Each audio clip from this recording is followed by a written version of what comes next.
गोविंद ने सोचा कि अगर मैया मेरा तत्व जान लेंगी, ज्ञान तत्व जान लेंगी, तो आपको पता ही है कि अगर किसी को पता चल जावे कि ये भगवान है, तो भगवान तो कहाँ, भगवान तो अभी तो माखन खाने को मिल रहा है, घूमने को मिल रहे हैं, लेकिन अगर किसी को पता चल जाएगा कि आप बड़े सम्मानीय हैं, तो फिर हर जगह क्या होगा, आपको लीला करने के नहीं। तो भगवान ने अपनी योग माया से माता को क्या कर दिया, विस्मृत कर दिया, भुलवा दिया, सब कुछ भूल गए। फिर अब इसमें प्रसंग आता है कि भगवान ने ब्रज की रज क्यों खाई, मिट्टी क्यों खाई।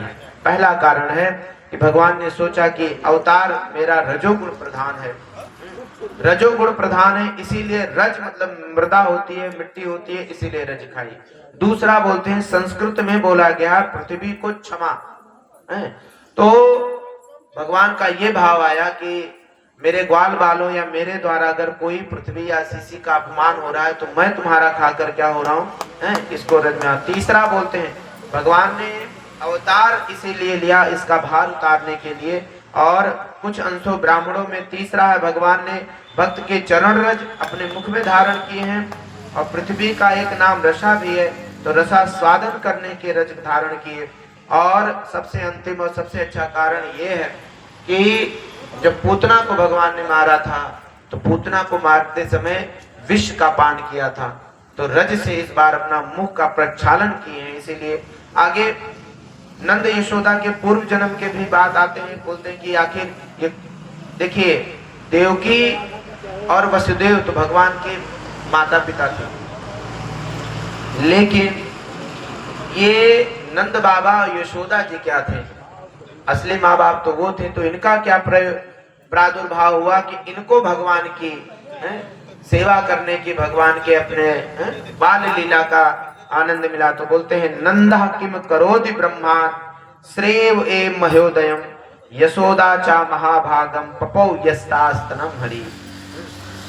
भगवान इसमें बोले, द्रोणो वसुनाम प्रवरो धरया सा भार्यः, वसुओं में जो श्रेष्ठ द्रोण थे, उनकी वसु ब्रह्मलोक में थी, और उन्हीं के कारण यशोदा माँ को आज यहाँ पर भाव आया कि इस वजह से रूप आए कि प्रभु के मतलब भगवान के रूपों में दर्शन हो पाए। आगे माखन खाने के आए कि भगवान ने सब कुछ होने के बाद माखन क्यों चुराया। फिर उखल बंधन आती है कि भगवान को बांधने के लिए एकदा गृहदास यशोदानंद गेहिनी कर्माभियतु नित्यासु निर्मथम स्वयं दधेया।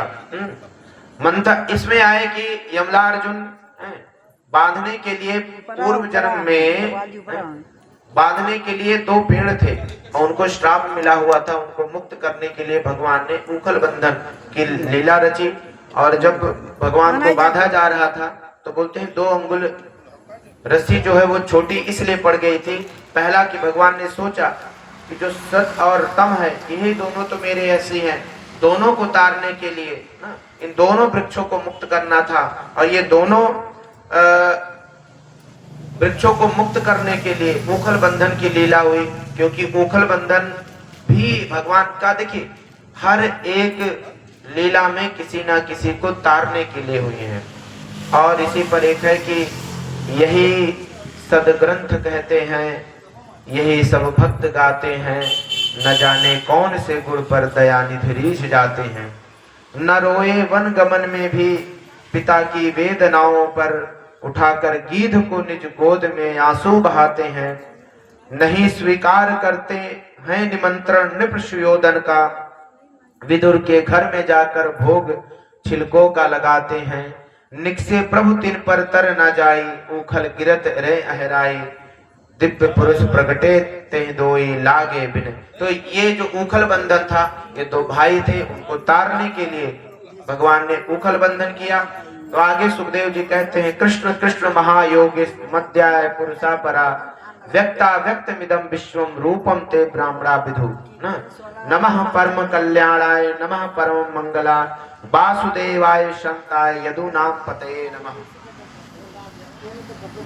पूर्व जन्म में ये कुबेर के नल कुंवर और मणिग्रीव 2 पुत्रों को तारने आए, और आगे जब इस तरह से सारी घटनाएं होने लगी, क्या कि कभी सक्टासुर आए, कभी तृणावर्त आने लगा, तो अब देखिए यहाँ पर भाव आने लगता है कि जब से हम इस घर में आए हैं सब बहुत अनिष्ट हो रहा है। ऐसा नंद बाबा यशोदा को लगती है कि जब से हमारा ये लाला आए हो यहाँ, ये सब बड़ा अनिष्ट हो रहा है, बड़ा अच्छा नहीं हो रहा है। तो बोलते हैं क्या करें, यहाँ से क्या करें, हम सब पलायन करके कहीं दूसरी ओर जाएं, क्योंकि यहाँ का जो वास्तु है वो सही नहीं है। तो गोप वृद्धा महोत्पत्त्यानुवाये तो बृहन्नने नंदा दया समागम्य ब्रज कार्य मंत्र। लोगों ने विचार किया, तब सबही मिलकीन विचारा, यहाँ होत है विघ्न अपारा। चलो बसई वृंदावन माही, सकल सुपास सहित सो आही। वनम वृंदावनम नामा पश्यब नव काननम, गोप गोपी गवाशेव्यम पुण्या रुद्र विरुद्धम। देखिए मथुरा से भगवान पहली बार गोकुल गए और गोकुल से प्रस्थान किए कहाँ पे, वृंदावन। तो गोकुल में भगवान का शुरुआत के लीलाओं में जैसे वास्तु दोष की वजह से वृंदावन में प्रस्थान किए। तो जब भी हम सब कभी दर्शन के लिए जाते हैं तो वहाँ गोकुल भी है, और तो इसीलिए है मथुरा से आए कहाँ प्रभु, गोकुल, और गोकुल से कहाँ, वृंदावन। वही वृंदावन जहाँ सारी की सारी लीलाएं लीलाधर की हुई है। तो कहते हैं कि वृंदावन धाम को बासु भलो, जहाँ बास है यमुना पटरानी। और जो जन न्याय के ध्यान धरे, वैकुंठ मिले तिनको रजधानी। और चारे वेद बखान करे, और संत मुनिन गुनी मन मानी। यमुना यमदूतन टारती हैं, भव तरती हैं राधिका रानी। यही नवानि नूतानि कानानि, अवतारेण वनान विधुना। कंकारः आनंद मुखे आदौ तेषां मे कानवः। केसरादयो वृक्षा नवा नित्यं नुतानि वः। नव नः सांख्यकः कानां वृक्षा मे नवनाकहम्। तो नंदः प्रोदोक्ति सकोल वक्षम गवाम पते, उपनंदश्च कथितम पंचलामा गवाम पते। वृषभानु सौत्यो 10 लक्षम गवान पते, गवाम कोटि गृहे यस्य नंदराजस्य राजते। गाः पल्यन्ति गोपेषु सदा गोपित वेवशम, गोपालयास्तमे मेषुम अस्तारेषु लक्षणः। अब यहाँ से जब वृंदावन से पहुंचे तो वृंदावन में भी ऐसी है कि परेशानियां खत्म नहीं हुई। तो परेशानियां खत्म ना हुए तो फिर अगला बार कौन आ गया, फिर आया वत्सासुर। वत्सासुर क्या था, भगवान की जो गाय के रूप में, एक बछड़े के रूप में बनाकर, बछड़े का रूप बनाकर कदा चिरे मत आरष्य वत्सा के सोया का। यहाँ से शिक्षा ये लीजिए कि आप कहीं भी जाइए, कहीं भी जाएंगे तो आपको हमेशा परेशानियों से लड़ना पड़ेगा।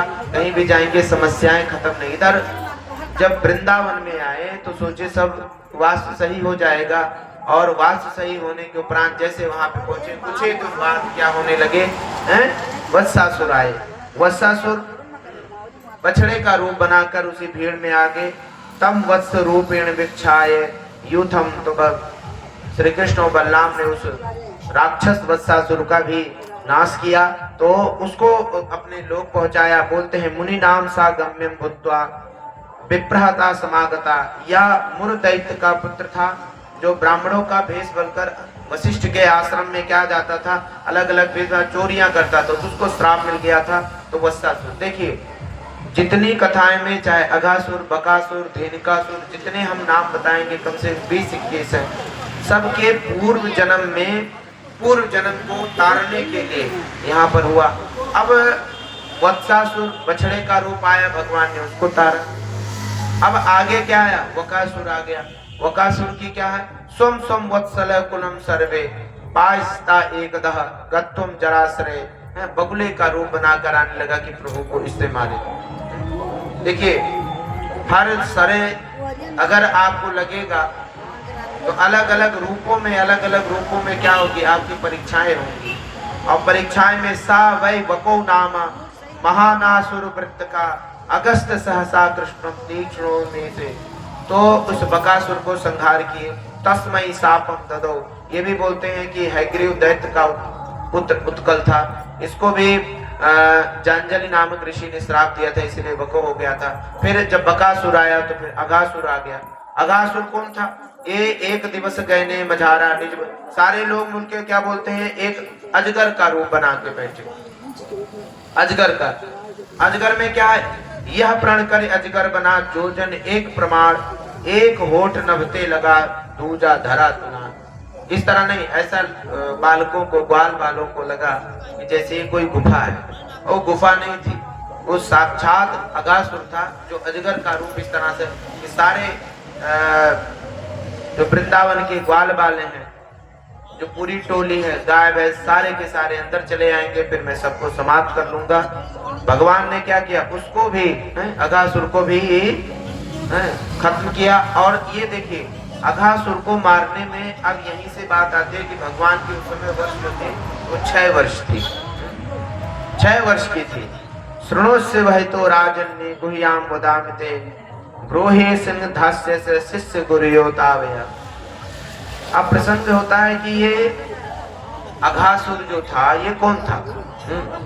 तो यहीं पर बोलते हैं कि अघ नाम का सुर पहले शंखासुर था, जो अष्टावर्ग की कथा आती है यहाँ पर, और अष्टावक्र की कथा आपको सुननी चाहिए। और अष्टावक्र की कथा क्या है कि अष्टावर्ग कौन थी? तो अष्टावक्र ने श्राप दे दिया था। और श्राप कैसा दे दिया था उसको? श्राप दे दिया था कि जाओ तुम क्या हो जाओ, इस तरह से असर अजगर की तरह पड़े रहो। अब आज की कथा का जो 2-3 कथाएं सबसे ज्यादा जरूरी हैं। एक तो है अष्टावक्र की कथा, सारे लोग ध्यान से इसमें सुने रहिएगा कि अष्टावक्र कौन थे। अष्टावक्र, अष्टा मतलब 8, वक्र मतलब टेढ़े, जो 8 जगहों से टेढ़े हो उनको क्या बोला गया भाई? अष्टावक्र। आज ये कथा सुनिए, देखिए और चीजों पर नहीं, कुछ भी, सबसे कथा का प्रामाणिकता यही है कि जो बाहरी विक्षोभों से हटकर हम क्या हमें, हम कथे पर ध्यान दें। तो ये पूरी तरह, क्योंकि 1-2 लोग हमको आप देखेंगे, अभी देखिएगा किसी का कोई शोर कुछ नहीं है, इधर पता चलेगा, ध्यान चाहिए। तो अष्टावक्र की कथा में ये आई कि 8 अंगों से जो टेढ़े हैं उनको, लेकिन अब यहाँ से होती है कि जो शरीर से विचित्र हैं, शरीर से विचित्र हैं, लेकिन ज्ञान से बड़े विलक्षण थे, बहुत विलक्षण। इनके पिताजी तो वो करोड़ नाम के ऋषि थे, जो उच्छालक के शिष्य थे पिताजी। और उस समय इनकी जो माता थी अष्टावक्र की, उनका नाम सुजाता था। तो करोड़ की पत्नी कौन थी? करोड़ ऋषि थे अष्टावक्र के पिताजी का नाम। तो इनकी माता कौन थी? सुजाता। उस समय ये पेट में थे, कौन? अष्टावक्र। और अष्टावक्र पेट में थे। तो एक बार क्या हुआ, जब करोड़ ऋषि क्या थे, ये हमेशा वेद पंडित थे, मतलब ऐसे पंडित जो लोग क्या करते हैं, वेद का पारायण करते हैं, वेद पढ़ते हैं। तो अष्टावक्र पेट में थे और ये अपना पारायण कर रहे थे पंडित जी। पहली बार गर्भ में बैठा बालक वो कह रहा था अपने पिताजी को कि पिताजी, ये जो दिन रात आप वेद पढ़ते हैं, जो उच्चारण करते हैं, रात रात पढ़ने से क्या फायदा है? देखिए दृष्टांत देखिए, गर्भ में बैठा हुआ बालक पिताजी को कह रहा है, जैसे आज आपके सबके प्रश्न होते हैं कि ये वेद में क्या है, मंत्रों में क्या है। ऐसी बात नहीं है, पहले भी ये प्रश्न किए जाते थे।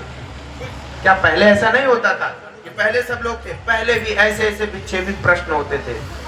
तो वही बोलते हैं कि ये बताइए कि क्या ये है? अंदर से अंदर विचार आने लगा, भाव आने लगा। एक तो पिताजी पाठ करने वाले, अंदर बालक बैठ के बोल रहा है कि पढ़ने से क्या फायदा है? अरे ये जो आप पढ़ रहे हैं ना, ये जो कथा कह रहे हैं, इस कथा में शब्द ही तो हैं। तो अगर ये शब्द हैं तो शब्दों में ज्ञान कहाँ है? भाव देखिएगा। अंदर गर्भ में बैठे हुए अष्टावक्र जी बोल रहे हैं अपने पिताजी को कि पंडित जी, पिताजी, ये जो आप वेद पाठ कर रहे हैं, ये शब्दों का पाठ कर रहे हैं, ये सब पाठ वाठ मत करिए, अंदर अपने अंदर ज्ञान खोजिए। पहला। अब बोले ज्ञान तो स्वयं में है, शब्दों में सत्य नहीं है, सत्य तो स्वयं है। अब शिष्यों के साथ बैठे हुए थे पंडित जी और स्वयं उसके पिता हैं। बस भाव आ गया, बस शिष्यों के बीच में ऐसा लगने लगा कि जैसे ये जो गर्भ में बैठा हुआ बालक है मेरी क्या कर रहा है, ये मेरी अवहेलना कर रहा है, मेरी बेइज्जती कर रहा है, मेरा सम्मान नहीं कर रहा है। बस उनके भाव में आ गया। उन्होंने बोला कि तू इस तरह की वक्र वार्तालाप करता है, वक्र मतलब टेढ़ी मेढ़ी बातें कर रहा है, जा तू क्या हो जा, वक्री रूप हो जा, मतलब गर्भ में क्या हो जावे, वक्र के आराम में हो जावे। अब उस समय ये जो कौड़ ऋषि थे, ये जनक का समय था। तो पहले के जो लोग विद्वान होते थे तो राजा के दरबारों में जाते थे और अपनी विद्वता को क्या करते थे, परिष्कृत करते थे। और अगर विद्वता के परिष्कृत में हो जाते थे तो वहां से क्या मिलता था, बड़ा धन संपदा मिलता था।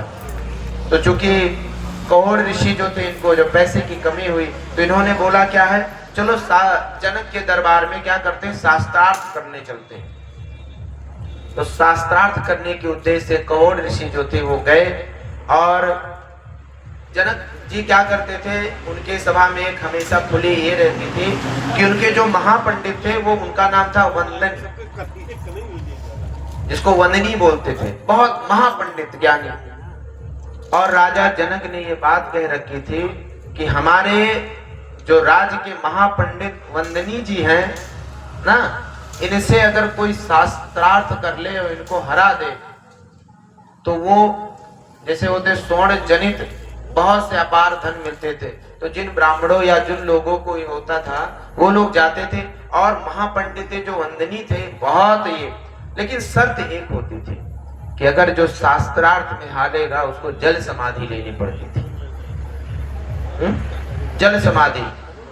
अष्टावक्र के पिताजी क्योंकि जब घर में पैसों का कुछ अभाव हुआ तो बोले जनक की में जा, तो जाते हैं और उनसे बोलते हैं कि हमें शास्त्रार्थ करना है। शास्त्रार्थ शुरू होता है और बड़े दुर्भाग्यपूर्ण की बात होती है कि वंदनी से कौड़ ऋषि जो होते हैं ये हार जाते हैं और हारने की वजह से इनको जल समाधि लेनी पड़ती है। लेकिन अब उस समय जब ये ऋषि जो ये थे, जब तो जल समाधि, लेकिन इनकी माता जो सुजाता थी उन्होंने इस बात को अष्टावक्र को बताया नहीं और 12 वर्षों तक छुपाए रहे। लेकिन चूंकि जो बालक गर्भ से विद्वान हो गए, एक बार ऐसे घूमते घूमते रहे और घूमते घूमते जब बाद में पता चला, किसको, अष्टावक्र को पता चला कि मेरे पिता की मृत्यु महापंडित वंदनी के शास्त्रार्थ में हारने की वजह से हुई है। सो अष्टावक्र चल दिए उस राजा जनक की सभा में। उस जनक की सभा में गए तो सबसे पहले तो 8 जगह से ये टेढ़े थे द्वारपाल लोग गए कि प्रभु यहाँ सिर्फ 2 ही लोग का प्रवेश है, या तो शास्त्रार्थ करने के लिए या तो पांडित्य के लिए। देखने में आप नहीं लगते इसलिए आप नहीं जा सकते। उन द्वारपालों को बहुत समझाया, लेकिन एक बात बोले कि मैं अंतिम प्रमाण दिए कि हम शास्त्रार्थ के लिए आए हैं। तो जैसे होता है ना, शरीर को देखकर, शरीर को किसी को देखकर आपके मन में भाव आ जाए, ऐसा बिल्कुल नहीं होना चाहिए। अब द्वारपाल भी सोचते हैं कि चलो एक कोई जोकर टाइप का आया है तो ये इसको भेज दो सभा में, क्योंकि पंडितों की सभा बैठ के शास्त्रार्थ हो रहे थे। और कहते हैं कि जैसे अष्टावक्र, यही मार्मिक प्रश्न है कि उस जनक की सभा में ऊपर महाराज जनक बैठे हुए हैं, उनके बगल महापंडित वंदनी जी बैठे हुए हैं और पूरी पंडितों की पूरी टोली बैठी हुई है और बीच में 8 जगह से टेढ़े अष्टावक्र पहुंच जाते हैं। और जैसे वो वहां पर पहुंचते हैं, पूरे दरबार के लोग हंसने लगते हैं जोर जोर से, और उसी में जनक जी भी हंसने लगते हैं।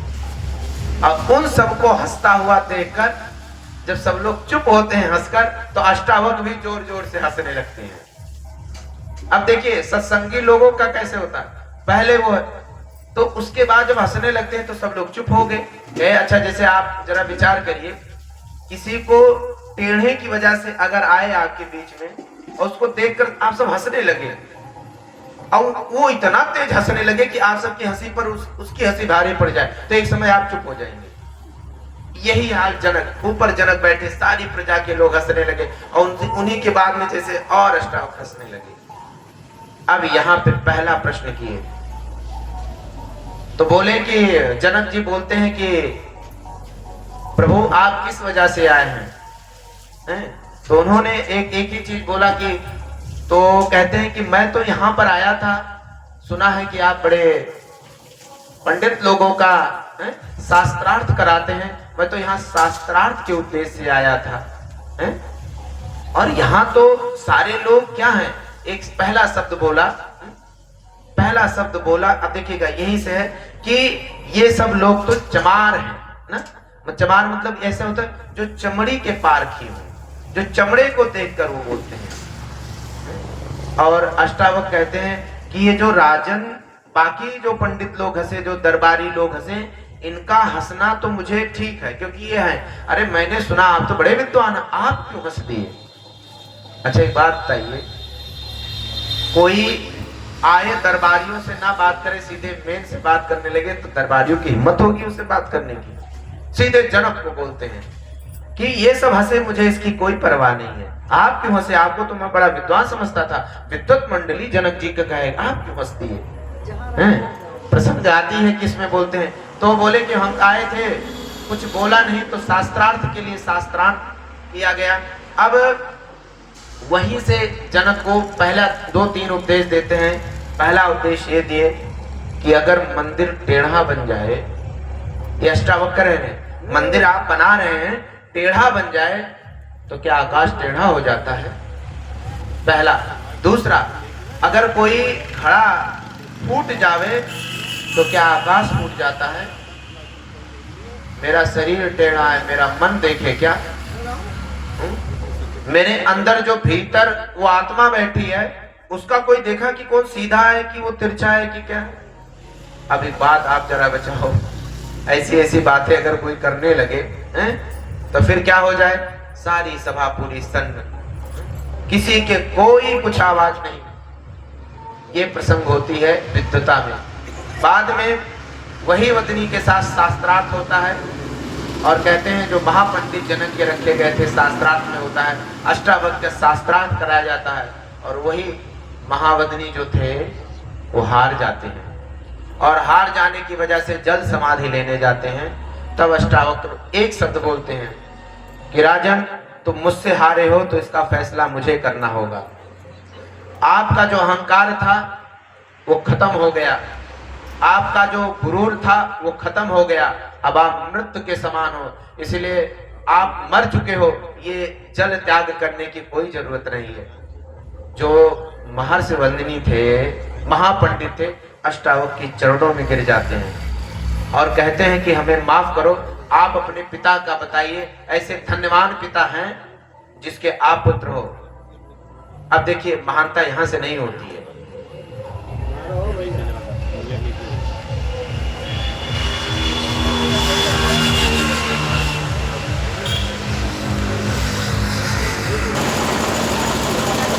तो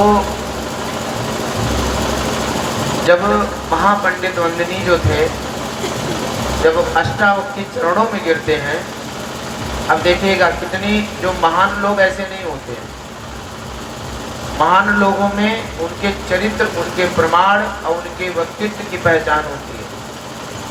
वंदनी जी पूछते हैं, कहते हैं कि ये बताइए प्रभु हैं कि आपके पिता कौन है जिसका बालक ऐसा हुए? तो अष्टावक्र कहते हैं कि हमारे पिताजी वही थे जिनको शास्त्रार्थ में आपने जल समाधि दी थी। अब एक बात बताइए, इन जो भी मनुष्य महान कैसे बनता है? आज हम सब इस व्यास मंच पर बैठकर अष्टावक्र की कथा क्यों सुन रहे हैं? अष्टावक्र की कथा इसीलिए सुन रहे हैं क्योंकि जिस वंदनी ने अष्टावक्र के पिता को जल समाधि दी थी, मृत्यु दंड दी थी, आज वही वंदनी जब अष्टावक्र के पास आए, अष्टावक्र के बाद आज इनके पास अधिकार था क्या? मृत्यु दंड देने का। तो उन्होंने क्या कर दिया? उसको क्षमा कर दिया। क्षमा बड़न को चाहिए छोटन कहे अपराध। तो व्यक्ति की एक चीज और है कि तू मैं करने से हम क्या करते हैं, अपनी निकृष्टता दिखा देते हैं। सबसे बड़ी बात होती है मौत, और भगवान पर छोड़ देना चाहिए। क्यों?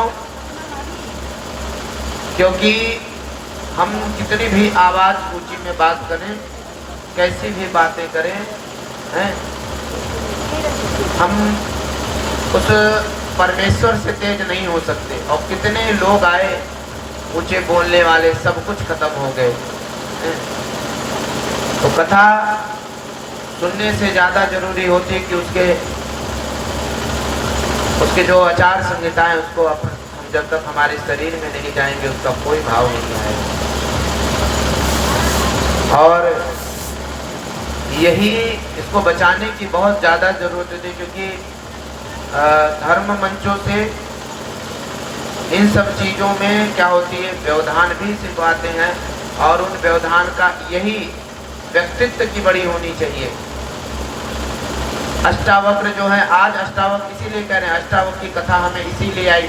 तो जब भी जीवन पर्यंत एक काम करा करिए, आज की कथा का जो कौतूहल, बस में एक चीज हमेशा हमको रखना कि क्षमा करने की आदत रखो।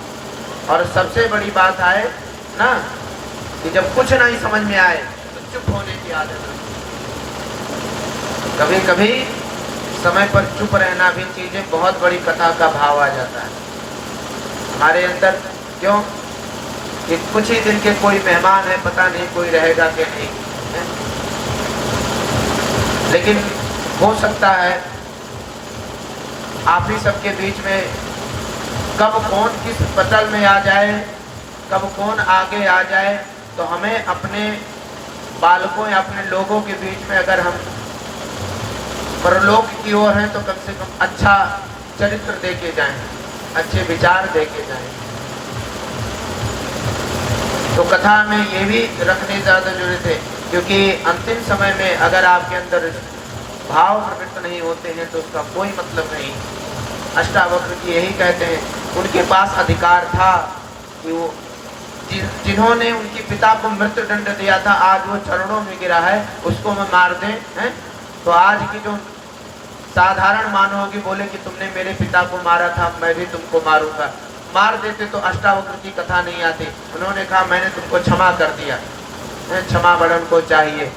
इसी वजह से आज उनकी ये कथाएं हैं। और नहीं, अगर इसीलिए कभी कभी झुक जाने से अपेक्षा होती है कि आपका सम्मान हो जाता है। और इसी तरह ये भगवान की आए कि अघासुर में आया, फिर इसमें आप पूरी भागवत में 51 या 52 राक्षस आए हैं। सिर्फ क्या, और सारी कथाओं में है कि पूर्व जन्म के सारे लोग थे, उद्धार करने के लिए आए भगवान ने सबका। फिर धेनुका सुर आया, बोले 6 से 10 वर्ष में जितने थे प्रवेश करते थे सबको मार देवे। आगे की कथा इसमें आई। फिर सबसे बढ़िया प्रसंग आता है कालिया नाग आख्यान का। एक दिन जब गोविंद ने सोचा कि यमुना की पानी बड़ी दूषित हो गई है, तो बोलते हैं कथमांते जरे गर्भे भवान निशु, जो यमुना का पानी पीता था वो मर जाते थे।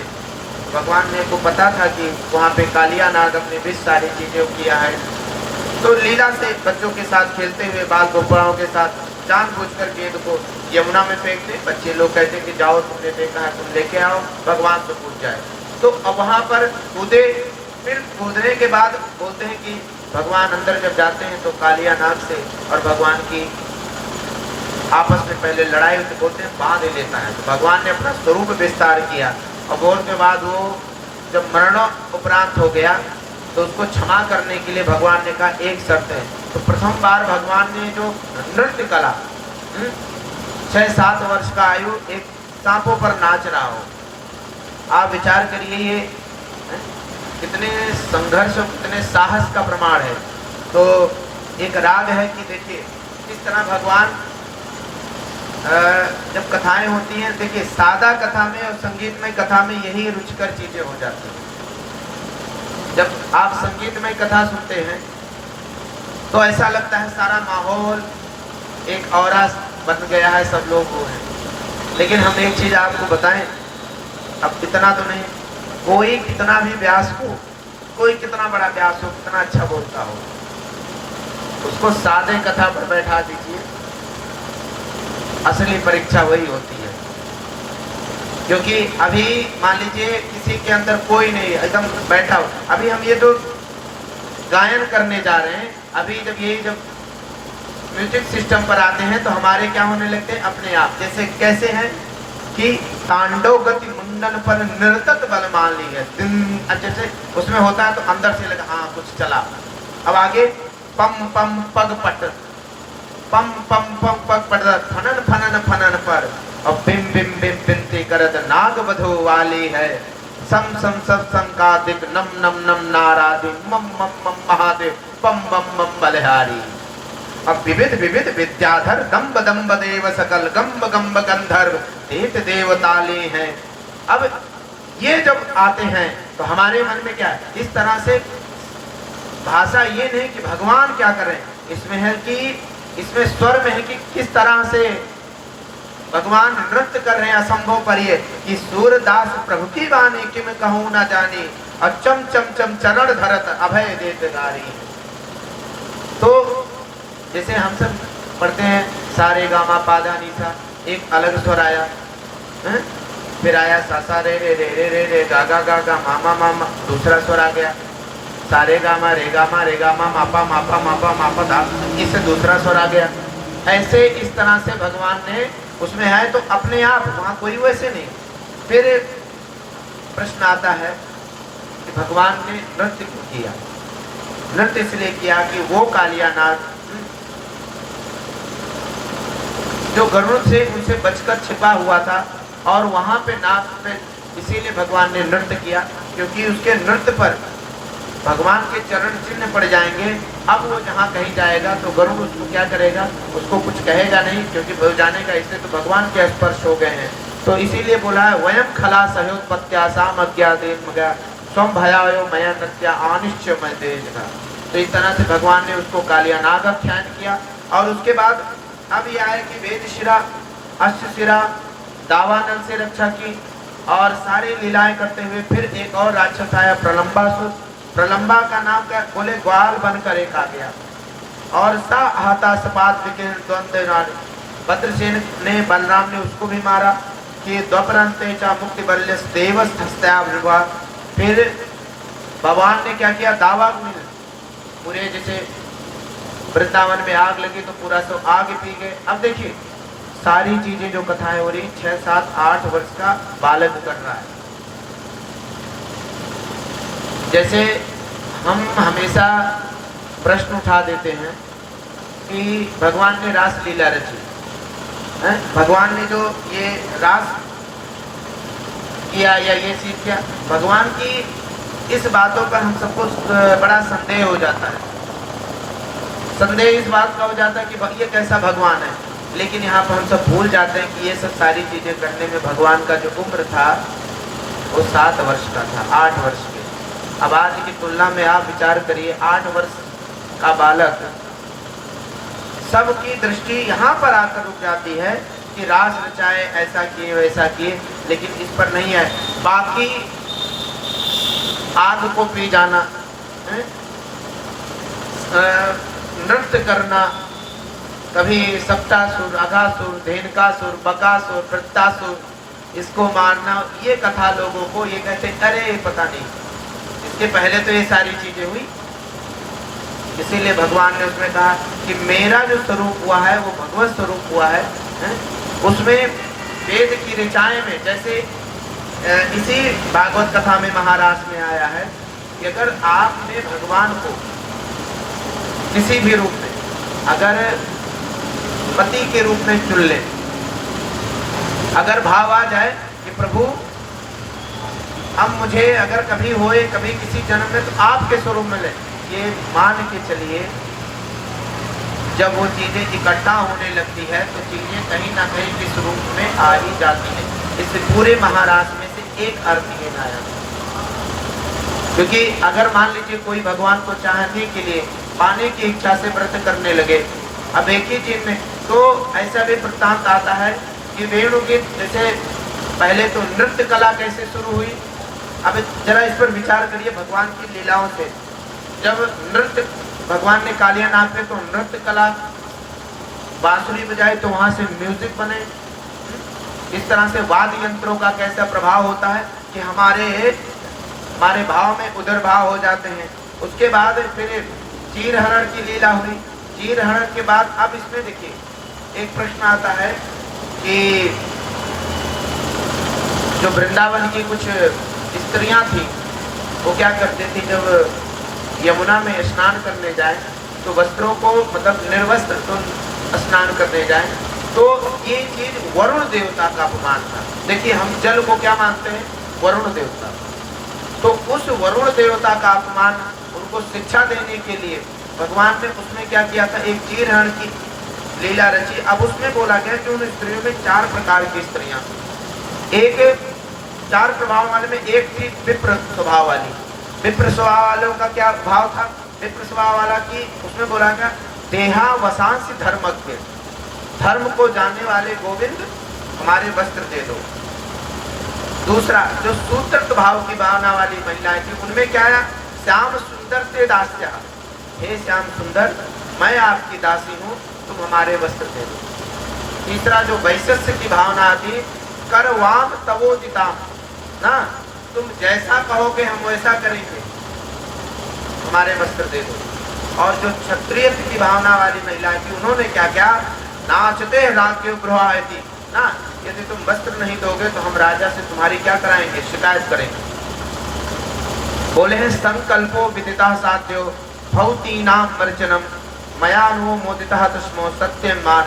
इस तरह से भगवान ने उनको समझाया कि आप वरुण देवता का अपमान ना करिए। वरुण देवता रुष्ट होते हैं, तो उन कहीं ना कहीं हमें इससे अवरोध किया गया कि हमें जब भी कभी जल स्नान करना चाहिए। तो देखिए कल ही की कथा में बोले थे कि कथाएं में लीलाओं से भगवान हमको अपना नियम बता रहे हैं, किन किन नियमों का पालन करना चाहिए।